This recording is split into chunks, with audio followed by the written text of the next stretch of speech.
नमस्कार दोस्तों, उम्मीद है आप सब अच्छे से अपनी पढ़ाई कर रहे होंगे। तो आज कुछ प्रश्न लेकर आए हैं।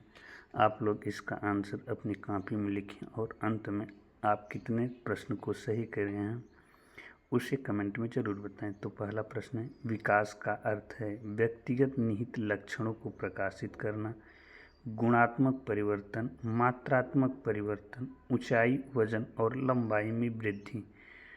तो मात्रात्मक परिवर्तन, ऊंचाई, वजन और लंबाई में वृद्धि यह वृद्धि का हिस्सा है, जबकि गुणात्मक परिवर्तन विकास का लक्षण है। अगला प्रश्न देखते हैं।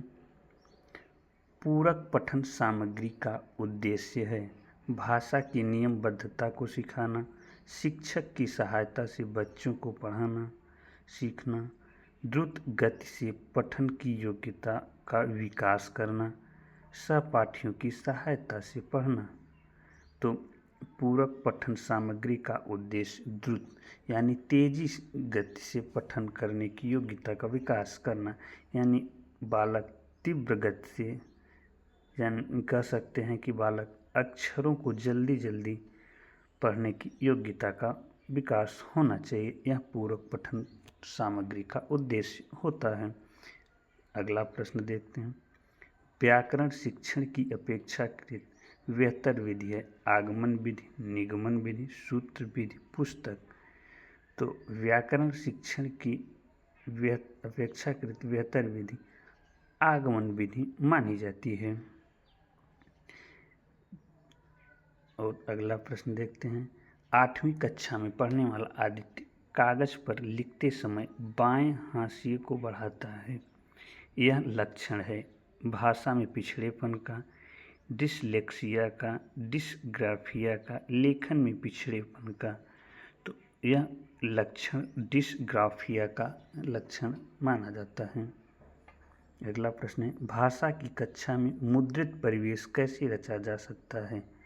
केवल विविध आकर्षक पुस्तकें सजाकर, दीवार पर केवल आकर्षक पोस्टर लगाकर, कहानी कविता के पोस्टर व बच्चों के काम को कक्षा में प्रदर्शित कर, दीवारों पर सूक्ति एवं उपदेशात्मक बातें लिखकर। तो भाषा की कक्षा में मुद्रित परिवेश को बढ़ाने के लिए कहानी कविता के पोस्टर व बच्चे के कामों को कक्षा में प्रदर्शित कर बढ़ाया जा सकता है। अगला प्रश्न है, पठन कौशल से अभिप्राय है, यानी रीडिंग स्किल से अभिप्राय है लिपि चिन्ह को पहचान, शब्दों को पढ़ना, वाक्य को पढ़ना, पढ़कर समझना। तो पठन कौशल से अभिप्राय प्राथमिक लेवल में लिपि चिन्ह का पहचान करना होता है, क्योंकि इस अवस्था में बालक अक्षर शब्दों को सीखने की प्रथम अवस्था में होता है।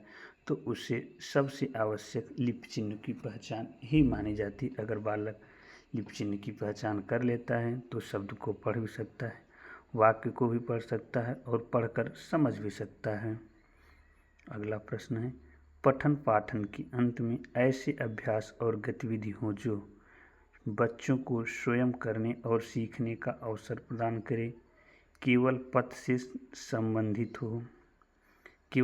संबंधित हो, पाठ्यक्रम से बिल्कुल आधारित न हो, सरल भाषा वाले हो। तो पठन सामग्री के अंत में बच्चों को स्वयं करने और सीखने के अवसर प्रदान करने वाली गतिविधि दी जानी चाहिए। ये थे आज के कुछ प्रश्न। अगर वीडियो अच्छी लगी हो तो लाइक, सब्सक्राइब और कमेंट करें। और आप यह भी बताएं कि आप इन 7 प्रश्नों से कितने प्रश्न का सही उत्तर दिए। धन्यवाद।